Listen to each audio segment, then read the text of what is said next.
right. Good day, everyone, and welcome to the GSA Acquisition Policy Federal Advisory Committee, also known as FAC, Acquisition Workforce Subcommittee meeting. I'm Stephanie Hardison, the Deputy Designated Federal Officer, along with the Designated Federal Officer, Boris Oratia. Boris, do you have any words? Nope, I'm looking forward to the meeting. Okay. We'd like to mention that today's event is being recorded and will be posted to our website with our relevant meeting materials. There will be a time for any relevant comments or statements towards the end of the meeting from the public. We'll now open the meeting for the Acquisition Workforce Chairs. We'll first do so by going through a roll call. We have Gail Bassett, Daryl Daniels, Nicole Darnell, Present. Mark Hayden, David Malone, Ann Ron, Present. Stephen Schooner, Kristen Seaver, and Clyde Thompson. With that, I will now turn it over to the subcommittee chairs. Thank you, Stephanie. And thank you everyone for joining us today. It is a pleasure to continue our conversation about how the federal acquisition workforce can transition to embed sustainability in the acquisition process. Today's meeting is particularly important. We have invited back Danielle Mount, and I ask one more time, Danielle, for you to pronounce your last name. I need like a phonetic pronunciation. You got it, Mount. Beautiful. Beautiful. Danielle has joined us before to talk about the IT credentialing process within GSA, how that got off the ground. And today we're looking forward to talking with her and Kimberly Duke about how they have moved forward with issues of performance management and assessment and things of that sort. So I am very eager to hear from both of you today, and also to hear from the subcommittee related to their thoughts and how this connects to other aspects that we have been moving forward to date. With that, I'll press pause and invite my co-chair, Ann Rung, to jump on in and add some thoughts. Well, Danielle, I mean, you've developed one of the most comprehensive and thoughtful certification programs in the federal government, and that's why we keep tapping into you as a resource. And today, while we've asked questions about whether you have specific examples, it's perfectly fine to say, I don't, but we would love your thoughts if you've even started to map it out in your head, or even just want to brainstorm ideas. That is completely acceptable, because we appreciate how much you've done already. So we don't want to in any way imply you haven't done enough. No, thank you. And I really, really want to, I'd be remiss if I didn't say this has been a team effort. I know that you all have heard me speak about it before, but I just want to continue to include my counterpart. Dr. Fiedler, are you on the line at this point as well? Just say, I want to give you the chance to say hello. She's really our human capital development SME. So if she hasn't joined, I know she's going to join momentarily.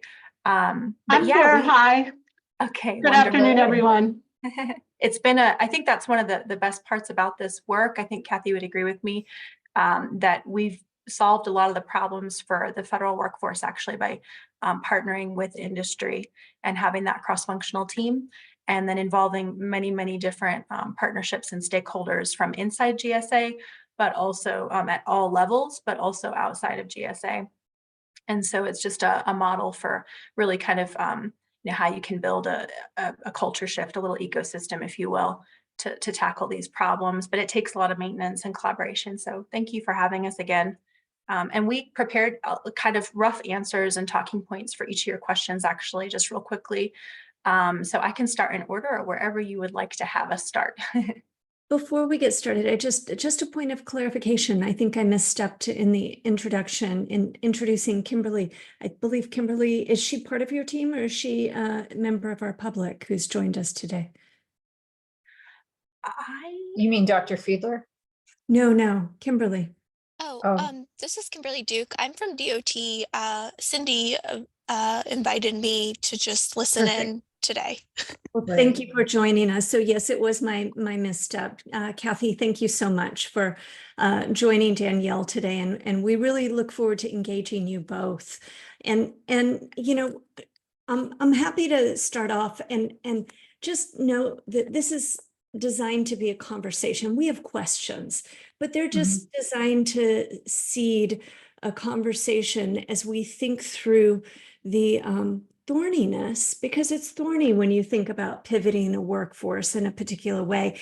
It's great to have certification programs that individuals strive towards, but then that needs to be followed up with certain ways to reinforce the learning, to encourage others to pursue that learning, to create incentives for those who invest in a particular way, and a mechanism to assess performance.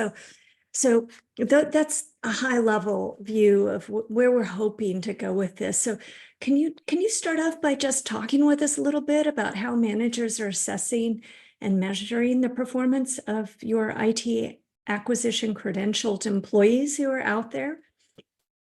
Yeah, thank you for that question. And I'll just say this, there's what we've done to Ms. Rung's point earlier. So we had the pilot originally, which real briefly, we remember, I think when I've shared on this before, that we started the pilot as a response to the investigation into who was purchasing IT at the agency. And once we identified who that population was and what their challenges were, then we responded actually first with a continuous learning inventory and a competency model. And then from there created the IT acquisition credential. And so the curriculum that we have now is being assessed at the asset level with, how do you feel about the resource and different questions like that. And I can have Kathy go into more detail about how we measure and intake feedback on each asset in the curriculum. But we also have programmatic metrics. And when we conducted our pilot, it was based off of a workforce-wide skills assessment. And so knowing who that population was, that it spanned across job series, and then intaking their self-validation against how they felt about purchasing IT with our competencies or skills in that model, was what gave us the data points on, oh, okay, we're not buying IT as well as we could, right? And it wasn't just their responses, but also the supervisors that responded to that. How do your participants, your employees, self-rate against all of these skills? Those were questions. So we got two curves or data points and lines, as Dr. Fiedler can more aptly probably describe. And that took a year, but that gave us our baseline from which then to craft the curriculum.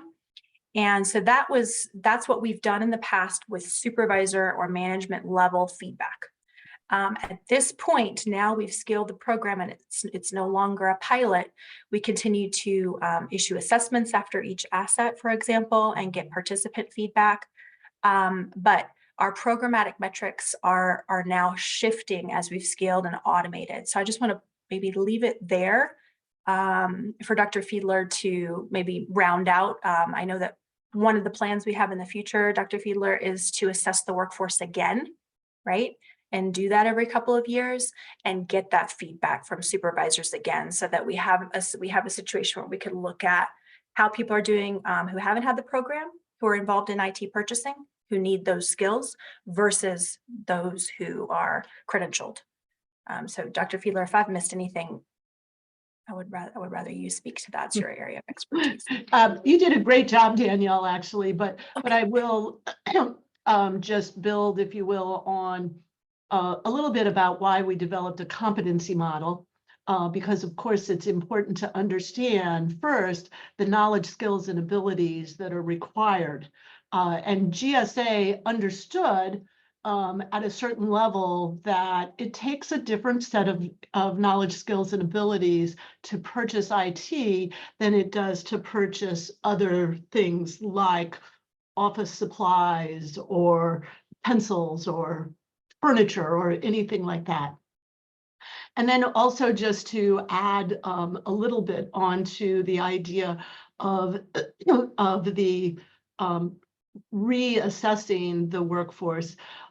We understand, of course, in the IT environment that we're dealing with one of the more rapidly evolving landscapes that we face in our society. So we recognize that we're going to have to work on an ongoing basis to keep that competency model current. As a matter of fact, we did just last year do an update to the competency model, added, for example, risk management as a competency that wasn't in the original one. And then we will be administering the workforce skills self-assessment and the supervisor assessment, ideally about every 2 years, because as we help people to close skill gaps, as we find that they're faced with new challenges, new knowledge areas that they need to be familiar with, it will be very dynamic. And so that's just a little bit of a background for why we're taking that sort of long-term view that we believe we need. What you have described is not so different from what we see in the field of sustainability. So you've definitely piqued my interest, this notion that we're functioning in a rapidly evolving field where we're learning every day, new information is coming forward, and that's influencing decision making. And so I can see where incorporating something similar as we think about sustainability credentialing may be very important.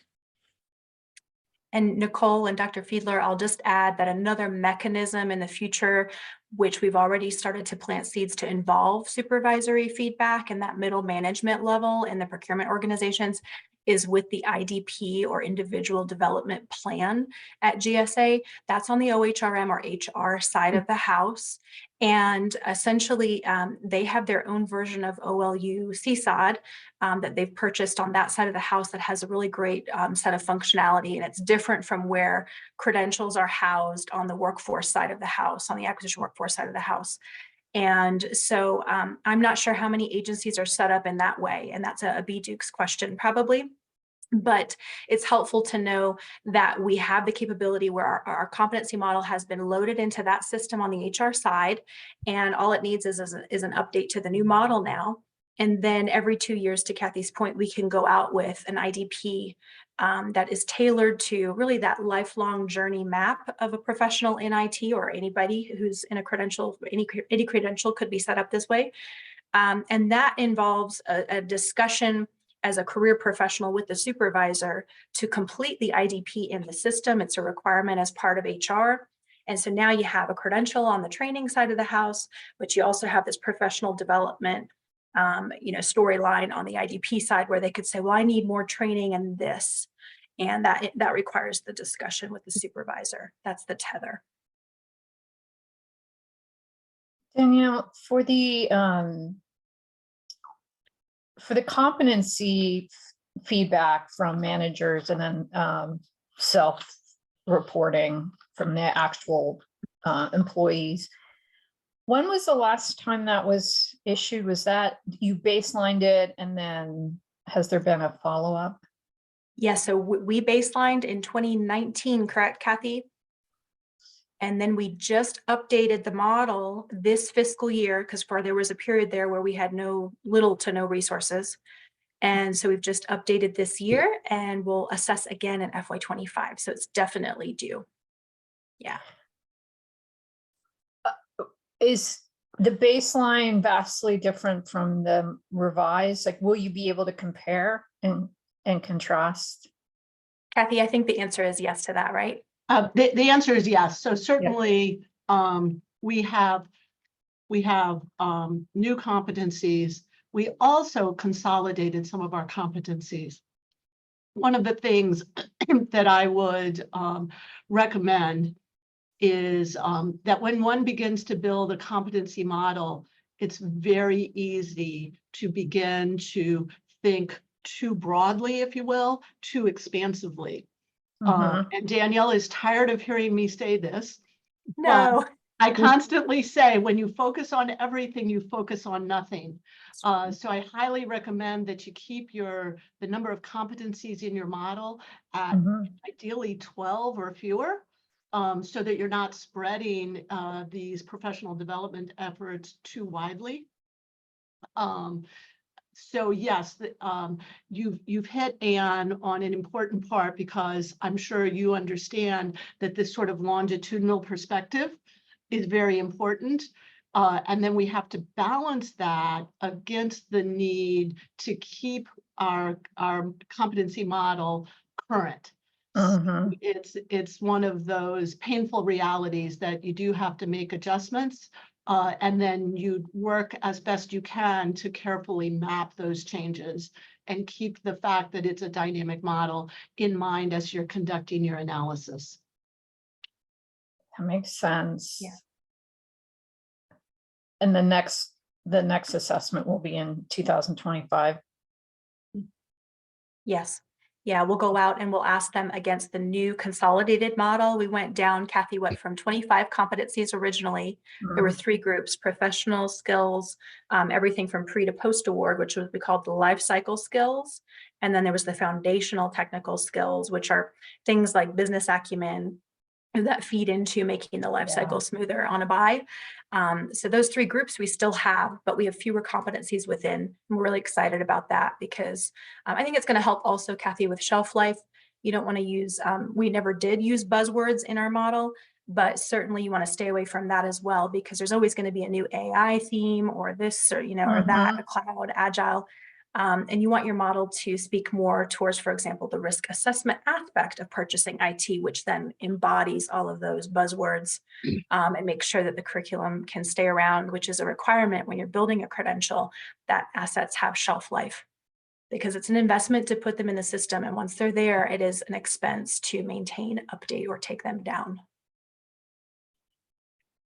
Are people asked to assess them on a 1 to 5 scale, or can you give an example of a question? Yeah, Kathy, go for that. Yeah, and we actually have a 7-point Likert scale, and talk about sort of on the low end, just having a general awareness of the need for this knowledge, all the way up to full competence, and then finally expertise. And so what we're looking to do is to have people reach full competence across hopefully the majority of the competencies. And then we have a few people who become like really the designated expert. And so we ask them to really just consider each of the competencies and then the sub-competencies within that competency, and rate themselves. And after they've considered all of the sub-competencies, then we ask them to consider the competency as a whole. Oh, what a And great we would be happy to share that. I just wanted to say, like, we can share our competency model and the skills assessment, and where we chose to go macro and make it a half an hour worth of time versus when it took several CLs. We actually would award CLs for its completion to incentivize everyone to participate. And I can share all of that with you. It was incredibly valuable what we learned from that. I think that would be terrific. And I think it's super clever that you go through the sub-competencies first before the individual rates themselves overall. Absolutely. Our thinking, and I'm sure you've already anticipated this, Nicole, is that when you ask them to think about a particular competency, they might have a different idea in mind. And when they go through the sub-competencies, they might be thinking, oh, I didn't think of that. Yep. It's like student evaluations. I'd be so interested to see whether managers have a much different perspective than the actual employees. And we have did, that data, don't we, Kathy?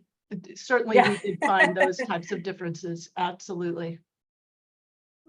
Yeah. Another thing that really helped was when we were building the model, the first step of, after we think we know who is involved with this, we had conversations, and Kathy, really helped us set up what she called a Delphi approach, so a systematic way of interviewing different groups of people, from the actual operational folks to the middle managers to the SES level folks. Those conversations were some of the best I've had, like as far as memories in my career, actually, because for the first time, they were being asked truly what was troubling and difficult for them at their particular level with IT acquisition. And so once we had those discussions, we formed definitions for those competencies together with them. So it's very grassroots. It gave us access and gave us the ability to tap into SMEs that we wouldn't have otherwise had, who of which are now helping us build coursework. So relationships that were lasting, it gives the entire effort a place to stay and house in, people who are vested in it, champions, if you will, of that work. And then, when the assessment came out, they were hungry for it, hungry to take it because they knew what it was about and capturing these skills to make a program that was responsive to their needs. And to build on what Danielle just described, we thought very carefully about who within the organization and also outside of GSA should be represented in those Delphi interviews that we conducted, so that we were careful to get a relatively holistic perspective, as opposed to concerns, as you might imagine, that we would just have a pocket that wouldn't be representative of the workforce as a whole. You wouldn't have happened to have documented your roadmap, would you? Is this somewhere? Oh yeah, we have briefing decks on. I have probably a single slide on the Delphi approach we took, because I had to describe it in 2 minutes to people that were not familiar with how they might replicate something like that. But yeah, it honestly, informally, it appears that this is taking shape right now with the sustainability effort, right? We have these different groups looking into it and collaborating. So absolutely can share that. Wonderful, wonderful. And did you have a follow-up? No, thank you. And David, I want to provide opportunity for you to jump on in as well if you have questions. I don't. I'm good. Our next question related to example language that you've used internally to advertise or promote the acquisition credentialing program. So did you post this information somewhere? How did you go out and recruit candidates? Okay, yeah. Again, one of the benefits that we've had from being grassroots is just everybody was sort of, okay, so they're working on this thing, right? I mean, every portfolio that was involved with IT had been in touch with us, had been assessed. And so then it was just a matter of we couldn't build the thing fast enough. So a lot of the word of mouth marketing was kind of in place for our effort, given that it wasn't top down. That said, we still do a lot of marketing. Policy, I think I've emphasized before, is critically important to that incentive to take something. So we've got a GSAM case that actually authorizes us as the alternate approved program per Jeff Kosis, our senior procurement executive, to take ITAC in place of DITAP. So it's an accepted alternative. We're not saying no to DITAP, but we're saying that our SPE has given us cover for people to get credit with our program as opposed to that one, because we demonstrated through our data that it was more tailored to the skills they needed and more foundationally gave more coverage to IT acquisition.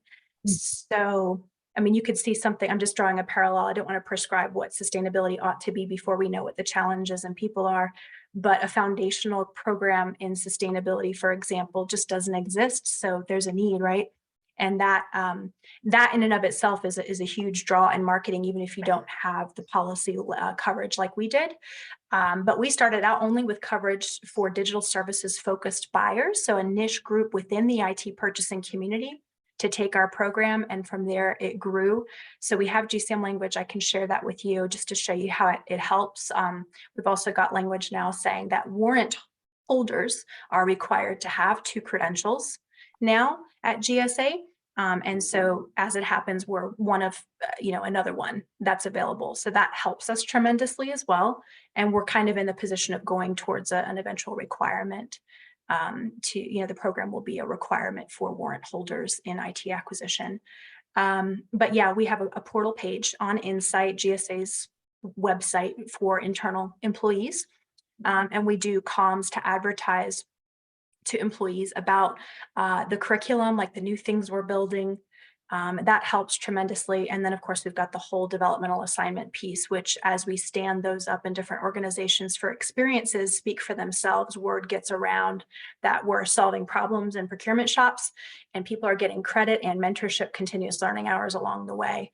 And so it's really just, kind of a self-perpetuating machine is what's happening. You included an acronym in there, ITAC in place of DITAP. Oh, What does yeah. the DITAP stand for? The Digital Services Credential. It used to be called FAC CDS, and now they've turned into a credential as well. So everybody's no longer a certification, but they're credential. So the DITAP is OMB's government-wide digital services focused credential, the other one in the space for IT. And we consider them a very niche program, a little bit more focused on digital services. And then of course we have ITAC. We feel they can coexist, right? That they're two different things. Yeah, IT is such a broad space. I could definitely see how digital is a niche. Yeah, web platforms and buying those are very different from legacy system overhauls, for example, or understanding telecom. Now there's CSCRIM, and we're actually working on a CSCRIM credential, which would be a much smaller slice of the format, for example, we use for ITAC. But going broad, Kathy uses the word undergrad education in IT or, intro level IT.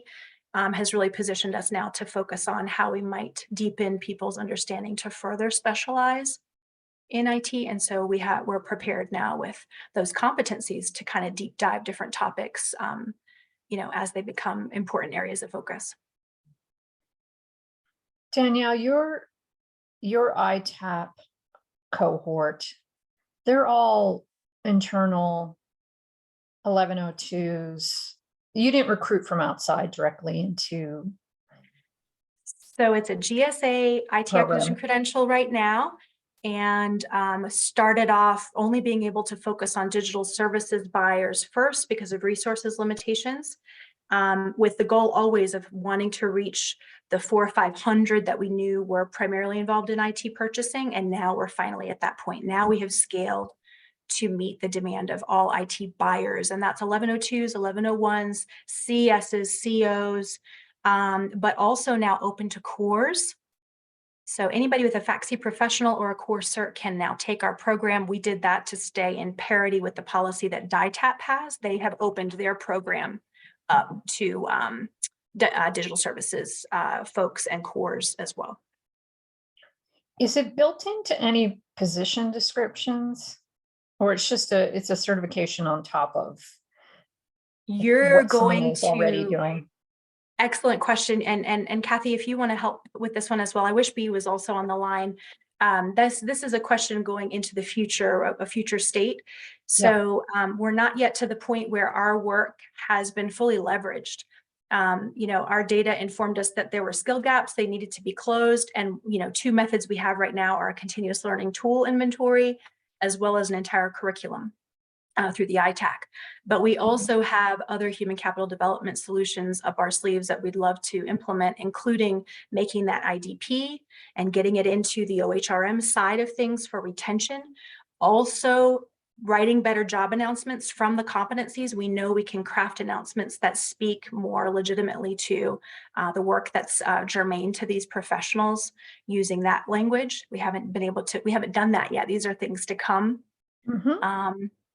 And those are just a few examples. Yeah. I think that currently that the credential is too new and there are too few individuals who hold that credential to really make it a requirement in positions for the most part.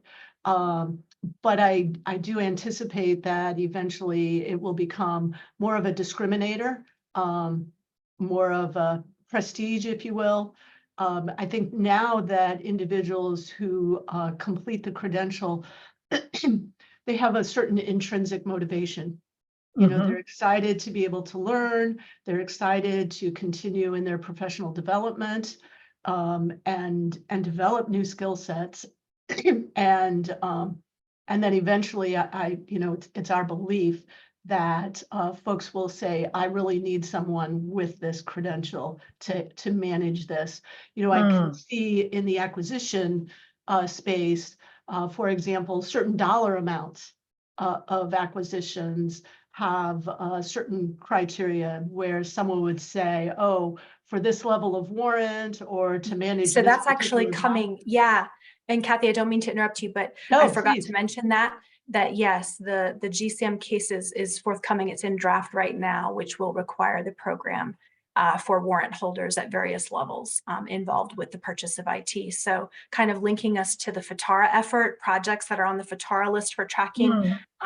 And I forget what that acronym stands for now, but it's Federal Information IT. They're tracking, right, the high risk things that are being bought at the agency. And so PMs associated with that work are their COs now, right, who sign off on those purchases and requirements formation efforts are there. And I can see that, you know, this credential being tethered in that way to those position descriptions. In the PPM world, there's not a warrant, right? But I think it's the most natural progression for maybe even sustainability, that if you're able to tether to acquisition workforce and folks with warrants, that's a way to become policy required, for a training program. You mentioned there were some other HR strategies you were contemplating. IDPs, job announcements, it's the workforce-wide skills assessment. We've also got something called PMARS, performance management reviews. That's on the acquisition side of the house, though. But those are like, you know, the agency's audit of acquisition outcomes.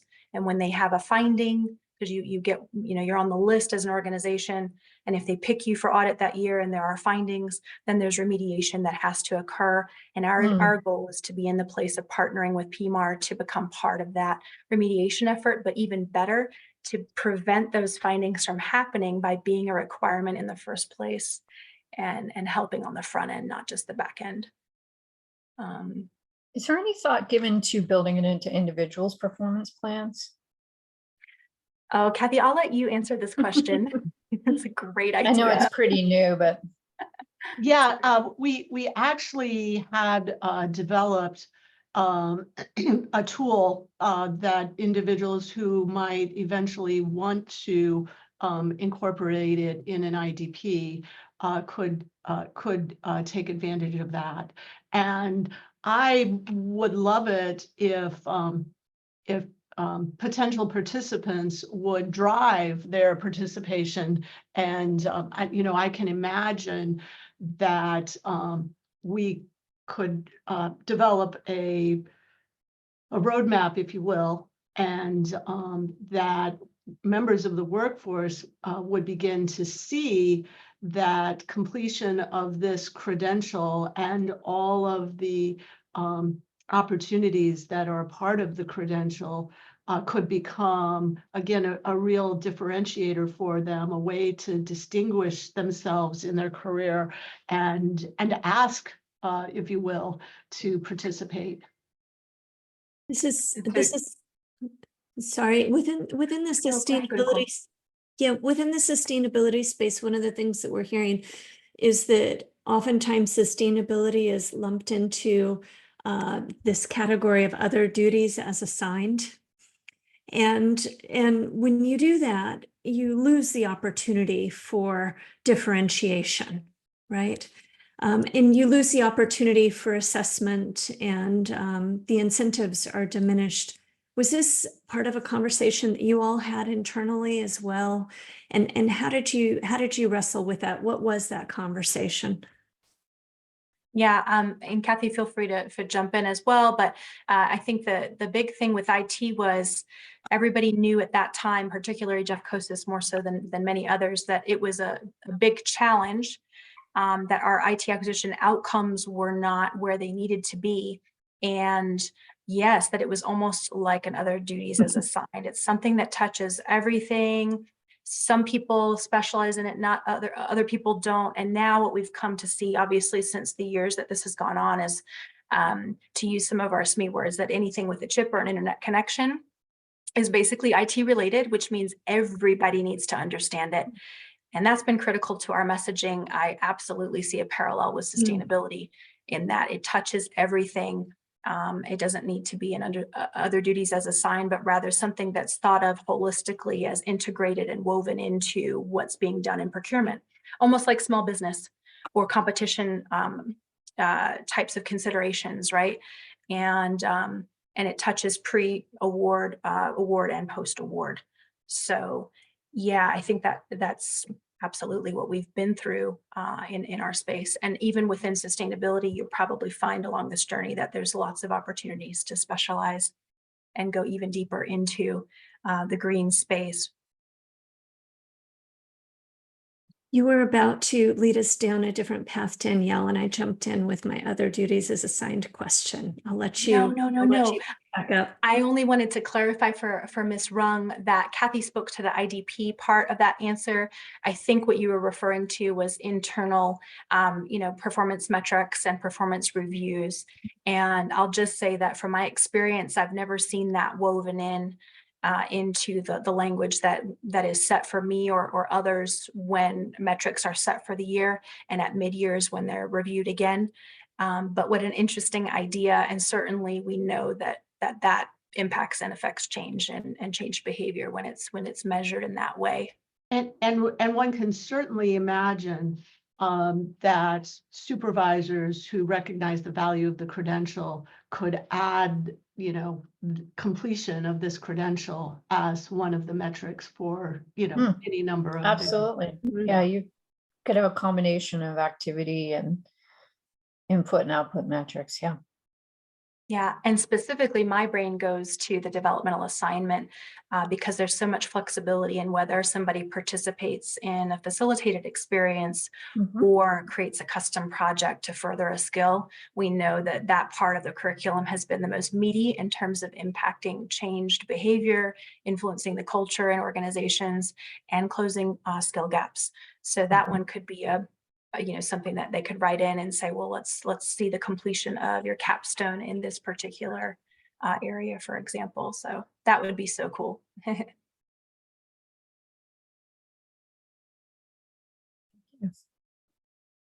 I'm moving down. I'm also conscious of time because you pledged 30 minutes to us. I just want to do a. It's okay. I have time now. Yeah, I'm good. Don't worry. Wonderful. Wonderful. And I'm taking a look at some of the questions we have here, and I'm going to read it out loud, and you may have already answered aspects of it. How do current performance assessment metrics relate to different types of certifications, whether it's IT or not? So for example, how are professionals who are certified in IT acquisitions measure their impact as part of their performance review? Are you at that stage right now, or is that's in process, isn't it? Yeah, absolutely. And Kathy, if you have anything to add to my response here, I think we've sort of touched on the fact that, there's the metrics themselves. We're definitely not incorporated into performance metrics for people's, evaluations, performance evaluations. We've got the PMARs, which are organizational reviews of performance on the back end of IT acquisition outcomes. And certainly we've been, I think helping on that front, but we don't have a formal partnership yet with the PMAR team. But we have a couple of the SMEs that are working to help us develop training specific to agile methodologies, for example, on IT buys. And that's just an example of somebody who actually was a participant with us and now is a subject matter expert to us in agile methodologies for IT purchasing. And now she's helping us make these tailored, outstanding courses and developmental assignment experiences on how to apply those methods to a buy from pre-award to post-award. We're building templates with her. We're process improving with her and her team and putting those trainings on, which is going to be a huge help to the PMAR team. And Danielle, can you clarify that for her to gain that expertise in agile methodologies, was that part of she was given a license as part of the credential, or she did that separately? She was somebody who came up in Agile and was very fortunate to have an awesome path through 18F and TTS, which are heavily digital service focused entities of GSA. And did IT purchasing at her other agency, went through DITAP, had her own experience there, came through ITAC and was like, okay, this is the way that we should be, and that this is just her feedback. Yeah. And then we developed a partnership with her, right? And then she became a project advisor to other participants on the ITAC. She's actually been integral to helping us develop a pathway for DITAPers to come through and earn dual credit with our program. So she's just a great human being, actually, and we're really lucky to have her. But there are others like her, though, as well. For example, we have stellar C-SCRIM SMEs, including Stephanie on the line here. We have other SMEs that are versed in AI, in foreign acquisition and different areas that we partner with, and hopefully continue to find and identify SMEs in those spaces. That's really the hardest part of this work, actually, staying on the cutting edge of everything, keeping the curriculum cutting edge. And then these SMEs, so you described how they are definitely informing the process, but it sounds like they're also reviewing the training materials and really getting their hands dirty and advising in how you can take it to the next level. Yeah, these are all volunteers. I have to say, we did go through a process last year with our leadership to attempt to get memorandum of understanding in place to formally recognize the role of SME contributions to the work. And you know how it is. Those things can turn political a little bit as people get afraid to sign a paper and commit level of effort for people that are so valuable. So that's sort of what we went through with that. I'm not saying it couldn't come back to life at some point, but we've still managed to engage all of these folks even without the cover of the MOU. And that's because when the courses come out, which are based on their contributions to the competencies, right? They review the competency model for us. They were involved in that refresh. And then in some cases, they're participants in the actual program.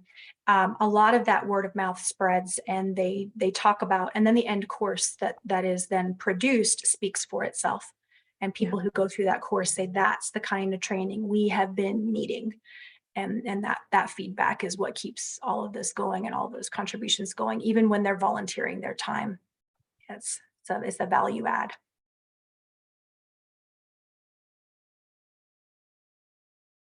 This is great. And is there anything that you wanted to add here or peel back a little bit further?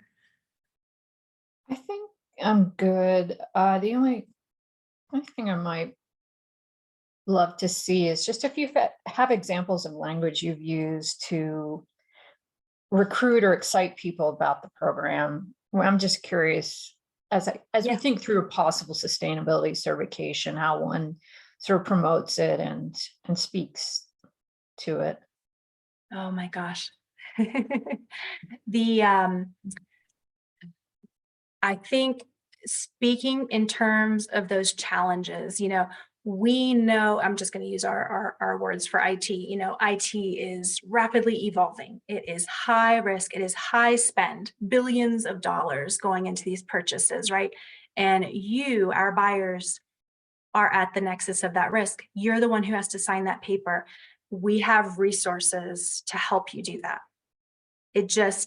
You're relaying that you understand the challenges they face, you understand the work they do, and that you have a solution that's tailored to what that looks like. And that's really that's how we market everything is here's this great C-SCRIM course that teaches you how to pick out the right provisions and clauses. We've made something incredibly complex and tricky simple. We have a tool for you, we have a class for you, and that's every resource we're able to quote unquote sell it. It's not a sell because it is a need and it was needed yesterday. Does that help? Oh, definitely.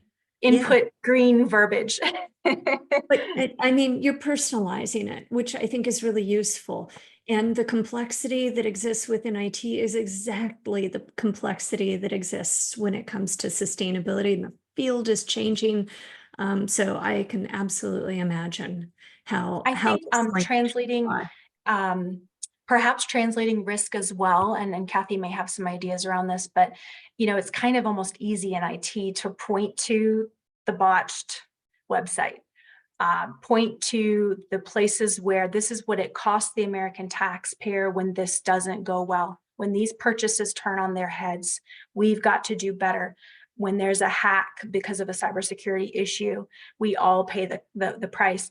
And the same thing with green. If you can, that's how I would approach it, is these are the costs of not understanding this in the procurement. All of these amplified buys to the millions of dollars, or to the detriment of our planet and things of that nature, right? I'm just kind of distilling, but there's just so much opportunity there. If we get the right clauses into the purchases for green, if we understand the market better, and those skills that are needed to identify companies that are greening, all of these things translate into better outcomes for the public. Yeah. I think one thing that we could share, and I don't want to give the impression that we have tons of resources and have done everything to the letter the way that we would like, but we have done, systematic communication strategy and planning, stakeholder analysis, with really a focus, of course, on identifying who are the stakeholders, what are their pain points, what messages would be meaningful and compelling for them, and that's paid off. One, of course, Danielle has an acquisition background. We have other subject matter experts with an acquisition background, and I think that our participants really believe they know that we understand where they're coming from. We understand their pain, so it's much easier to communicate to them in a way that they find helpful. And I think that there's a certain amount of trust that our intentions are absolutely to be helpful for them. You're also stepping into this with a lot of legitimacy, right? Yeah, I will just say too, to make it super accessible and bite-sized, going out with an email saying, I've got this one course, this one CL, this one article, this one podcast for you. And it fills a need for that person in that space who's been trying to make sense of that thing. That's enough. And then from there, you keep going in that way, and one resource turns into 10. You could easily come up with a sustainability continuous learning tool as a super low risk, low cost way to enter that space, deliver value to your workforce, take the pressure off managers who have to find CL stuff. They don't have to do that anymore. Help the leadership see that you're delivering for their boots on the ground folks, as B always says. So there's just, I think, a lot of really tiny baby steps that could be done almost immediately in this space that will turn into larger, more strategic efforts. You don't always have to be strategic and systematic to start once you understand those problems that they're facing.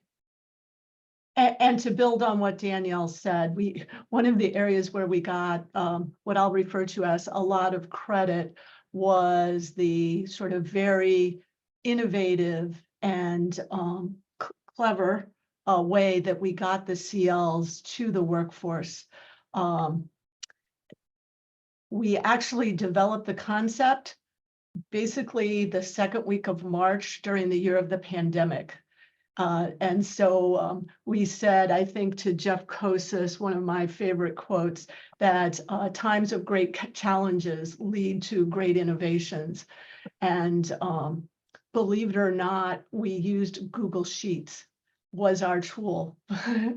And we made it look like a website and hooked that Google Sheet tool into the LMS so that people could get automated CLs for it. So, and that's just really to show that you can do great things with very limited resources.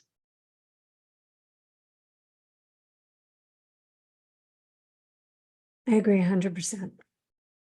And the resources are not a reason to do nothing, that so much can be done with very few resources. I just want to pause, and I think we've covered our primary questions. And so just want to open up and ask David if there's anything else that's lingering for you that you might ask Danielle or Kathy while we still have them. No, actually, I don't. Thank you, though. No, this has been really good. Okay. Well, I want to thank you, Danielle, Kathy, for joining us and taking additional time, because you've been very generous over the last few months talking with us as we explore these different avenues of how to pivot the acquisition workforce. So thank you. Thank you all, and understand many of you are also volunteers. So thank you all. And thank you for having us. Yeah. So at this point, we're going to pivot into our group discussions to talk about what we've heard and what's really standing out to us. You're certainly welcome to stay and listen in. This is still part of the public meeting, but we also recognize that you're both quite busy. So if you need to cast off, that's fine as well. Let me go ahead and then put in our chat the Jamboard link so we can pop in here. Takeaways that we've heard. This is our standard brainstorming moment where, as a subcommittee, we just work quietly and really just dump as much information, the big points that we heard that we've been keeping track of, and then we'll have an open conversation amongst ourselves. Thank you, David, for sharing that. So give us a second here to reorient.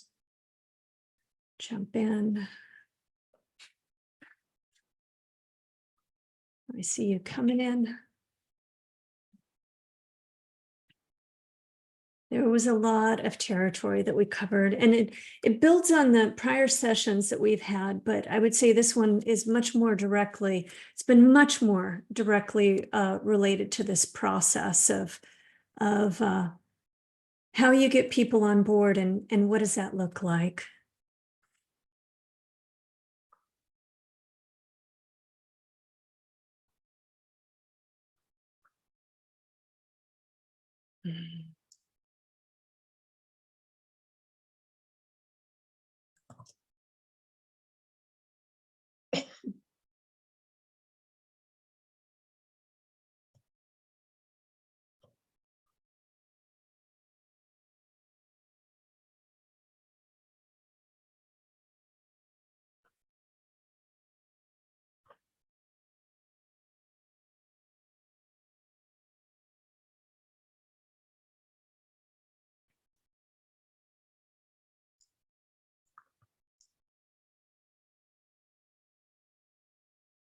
Nicole, Yes. just wanted to mention, I don't remember if Danielle said it or not, but as being someone who's been a part of one of her course developments, one thing they do, and they do very well for someone who has never been a part of something like that, is they really aid the subject matter expert in comprehending the intricacies of a course development. They make it seem seamless, because unless they do that, they're not going to be able to get the information out of us that they need in order to build that course. And they really know how to do that. And the process by which they make this seamless for the SMEs, what does that look like? So it's been a while, because it's been a while. Let me rephrase my I can question. help, Stephanie, if you need it. Yeah, Let Danielle do it. okay. I don't know that I'm going to describe it in the academically appropriate way that Dr. Fiedler would have me do this. But she and I work together, and we go in with a meeting schedule. We really do. And we have an idea of what format the course is going to be in. If it's a custom course, for example, then we follow a certain meeting structure and collaborative iterative structure. If there's going to be templates required for training, that's another huge piece to how we work with SMEs on a custom course, and definitely changes the way we interact with the SMEs and flesh out and distill their knowledge. versus if it's something that we're kind of like taking and upcycling, right? If it's a hybrid in between, it's a blend the way we call it, versus a curation course, which really doesn't need a whole lot of SME involvement. Maybe it just a simple like, is this relevant to this particular competency from your standpoint? And then we curate it for the CL tool. So we discern between build courses, custom courses, blend courses, and curate, and then follow a schedule. And when we're in those sessions where we're working on something custom, we really discern between the subject matter expertise that's highly technical related to IT versus the acquisition lens of that buy, and meld the two perspectives together to make sure we're federalizing, acquisitionizing what it means to understand IT in that world for that buyer. And so there's a lot of discussions. For example, on the Agile course we're doing right now, we meet once a week with our SME. We're having her fully flesh out what's unique about the template for an Agile purchase. Then we have her, hone in on what she's going to teach in the sessions and talk to in the sessions. And we give her the confidence to know what of her feedback is meaningful for an acquisition professional versus maybe that's more industry specific, or maybe that's more program person specific. So understanding the role that each person is on that team helps a lot. I don't know if that helps, Stephanie. And I can perhaps build on that a little bit and put it in another perspective that really one that I've found very valuable way to develop training is by really developing a partnership between someone with instructional design expertise and the subject matter expert. So the instructional designer or a learning psychologist, but someone who really understands training and how people learn, works with the SME to develop the learning objectives. The instructional designer understands the learning strategies that you will implement, i.e., how can we basically design a learning framework and then work with the subject matter expert to hang the knowledge and the information within that framework. And so it really, the idea is to become a true collaboration with this hopefully strong mutual respect between understanding the subject matter content and understanding how training is developed and how people best learn, I think is that magic that Stephanie was referring to. Got it. That makes perfect sense to me. It's been a while. I always go ahead. Go ahead. Finish I your was just thought. going to Thank you. add that I'm sure Dr. Fiedler, after her many years of working with me, can attest that the balance is a real balance between the academic integrity of what the training needs to do to satisfy those learning objectives, and then the person on the government side, in this case me, sort of saying, but we only have this much time left and this much money left, and so it's just it's a wonderful working relationship that pushes and pulls to get the course across the finish line and ultimately balance, meeting the mission with what the ideal academic goal would be. You're never going to satisfy, I think, probably both parties. Actually, it's always a compromise at the end and still delivers a value. So. I'm curious, you mentioned the self-assessments and then the supervisor assessments. My experience is when people self-assess, they generally don't assess themselves as strongly as the people around them do. Are you finding similar patterns within your own credential or the post-credential assessment process? Yeah, Kathy, if you want to speak to the two trends that we saw, and then we see kind of different things in the various components actually as well. But go ahead, Kathy. Yeah, there's no doubt that we see a certain group of individuals where it's pretty clear that they're pretty hard on themselves. But then we also absolutely, it's like it's a bimodal distribution, if you will, two sets of folks where the supervisor says, no, they don't quite know what they think they know. They still have these other areas.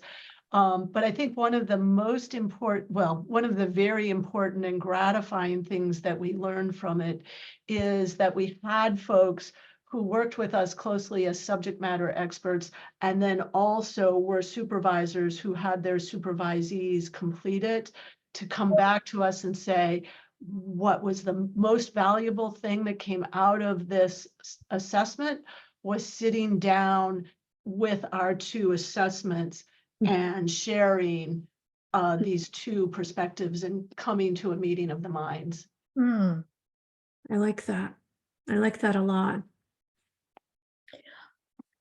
I was going to comment that it's been a while since I've done an individual development plan in the federal government. And as I recall, for any of our GSA folks, it's detailing potential training you intend to undertake or conferences that you'll attend.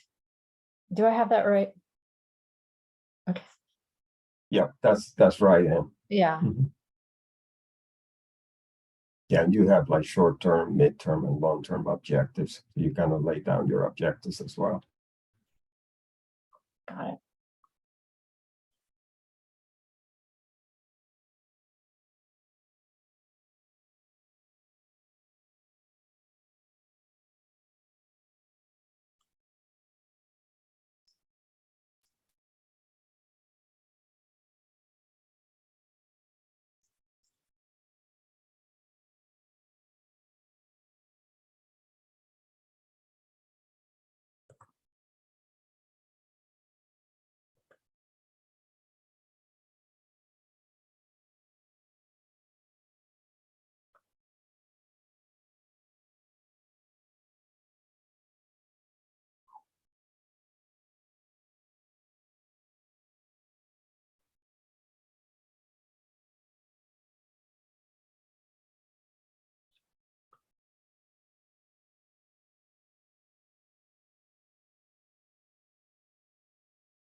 Nicole, and Yep.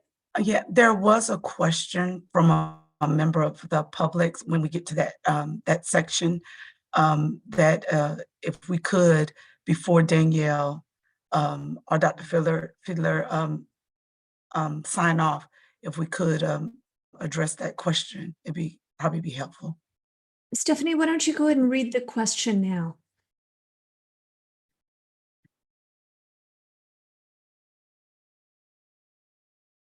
So what we'll do at this time right now is we'll open the floor up for any public comments. Any of our public, any members from the public who would like to provide any kind of information, feedback or comments at this time, this is now your time. So there was one question from Cindy, and she wants to know, how does GSA's competency model compare to DTAP credential model? Okay, that's such a great question. And I'll invite Dr. Fiedler to join me in on it. When we were taking a look at our workforce and their challenges to ultimately build a model or a set of skills to represent those findings, to then develop solutions from, we actually evaluated several other competency models in existence and frameworks for other credentials, including FACS, the FAC program, Federal Acquisition Certification and Contracting Certification. We also looked at the DITAP model. They, I don't want to misspeak about what their model is technically called, but they had certain learning and performance objectives that shaped the training that they did, but not a full-scale tailored set of skills and competencies for a digital services buying workforce. And so what we've done is something a little bit different. You can't compare the two.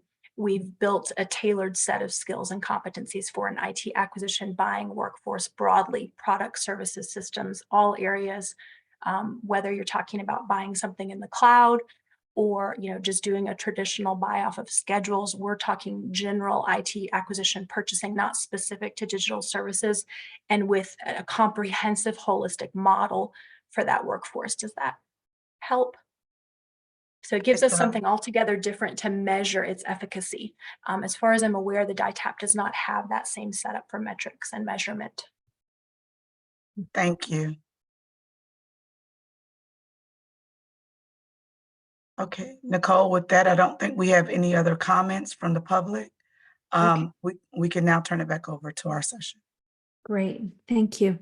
And I'm still going through my notes. I have so many stickies that are here, but I want to create an opportunity for conversation in the event that a member of the subcommittee really wants to talk at a higher level about what we just heard.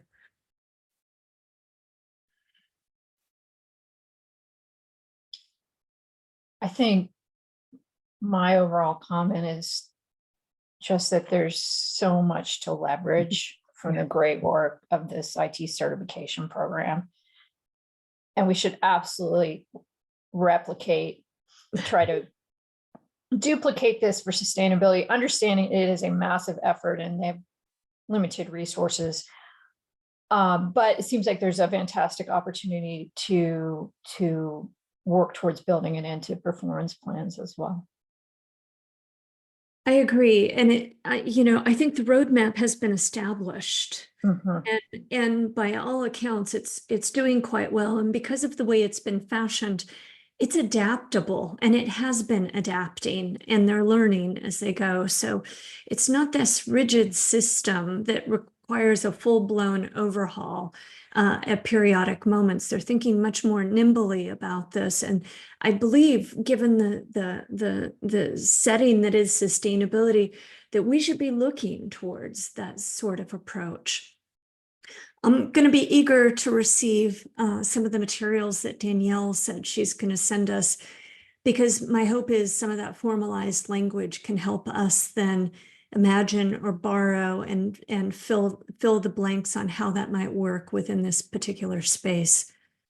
But otherwise, I think we're in a really good place. I was particularly impressed by this whole Delphi approach to get grassroots involvement early on, because one of our great concerns is, if you build it, will they come? and by virtue of the approach that they took, the people in the trenches couldn't wait for it to be built because they knew it was coming. They were just waiting for the go button to be pressed. And so by virtue of the approach that they undertook, the momentum was already there long before the credentialing program was available more broadly. Nicole, I'll just add to that part of what made that so successful, I really have to give credit to our senior leader, Mr. Kosis, because he recognized there was a challenge with that workforce and gave us cover to do what we needed to do to investigate that properly and advocate for that workforce. So having a champion at that upper level certainly helped us to engage at a grassroots level. That's good to know. Thank you. Thank you for clarifying that, Danielle.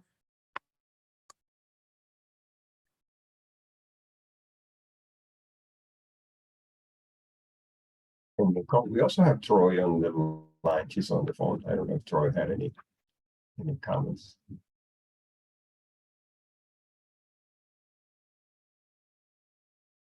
Troy?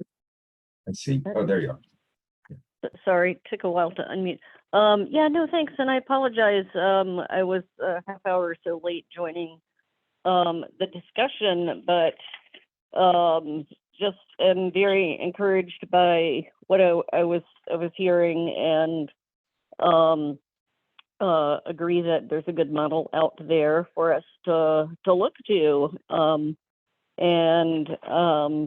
So I don't really have any questions right now, and I'll go back and catch the 30 or so minutes I missed later on this evening, but just want to thank everybody for the discussion and look forward to figuring out how we can build on all the good work that's been done so far.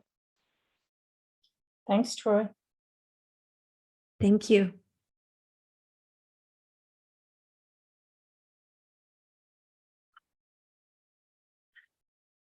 So I'm still copying and pasting and putting in stickies, but I think the reality is that I can continue doing this long after our session today.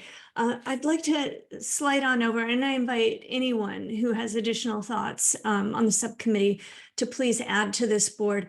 I'd just like to slide on over to the next part of the JAM board, slide 11, which is an outline of where we're headed with our recommendations, to just talk at a much higher level about how these pieces are fitting together.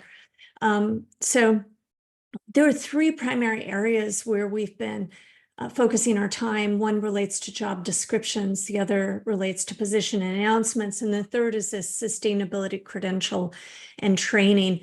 And each of these elements are really subcomponents of that broad change management model that we advanced in our first set of recommendations.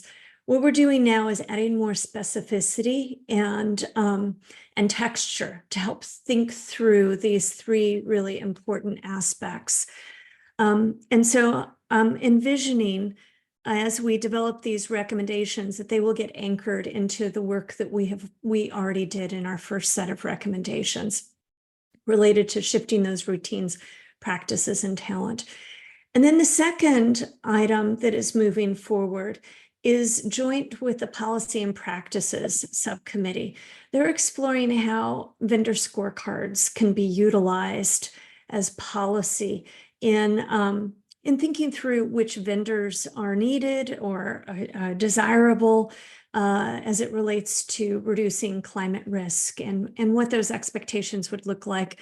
They're exploring different sorts of vendor opportunities that are out there that interface with IT or different sorts of companies that are helping to automate this. The question that we're asking ourselves is, from an acquisition workforce angle, how do we do this? How do we implement this? How do we bring the workforce along? And I just want to forecast to the rest of the subcommittee that the Policy and Practices group is hoping to bring someone on board who's going to ask or answer some of these questions more broadly. And we will be inviting the subcommittee, the Acquisition Workforce Subcommittee, to that meeting so they can be part of that conversation. So that's on the horizon. I'm sensitive to the fact that we have 2 months before our next public meeting. And so for our next administrative meeting, I am pledging to work with Anne to develop a schedule for how we're going to bring these recommendations together over the next 2 months, how we can engage you, the subcommittee, to get your voice involved in this process so that we have the coverage necessary and your expertise embedded within this process as well. And with that, I'd like to pause and ask Anne, is there anything else that we should be talking about at this point, or that you would like to add? Thanks, Danielle. I think we can toy around a little bit with the sub-bullets, but directionally agree with everything here. And I think it's fair to begin to put together a working backwards timeline with only 2 months to go. Yeah. And so we can tackle that on Friday, and in preparation for our next administrative meeting, and then work with the subcommittee to think about what aspects might be need to be tweaked as we move along. I also asked the subcommittee, given where we are now, what additional expertise do you believe is going to be really critical to obtain in the next few weeks as we think about these recommendations? Are there nuggets that we haven't been able to curate through our conversations? They're going to be vital as we think about issues related to job descriptions, announcements, and the sustainability credential and training moving forward. So these will be topics for our next administrative meeting. Stephanie, you look like you're ready to jump in. Yeah, I was just going to make sure that for those subcommittee members who did not attend, we'll make sure that they get a copy of this this recording, and we'll make sure to send the minutes to them so that they can better address your statement or question that you just posed. With that, if the chairs have nothing else, we can adjourn. Yeah, I think that's right. Thank you. All right, well, this concludes the Acquisition Workforce meeting for today. We'll look forward to seeing you guys on April 15th from 3 to 5 Eastern Standard Time. A reminder to the public that you can please submit any emails to the GapFAC email address. At this time, thank you have a great rest of your day. This meeting is now adjourned.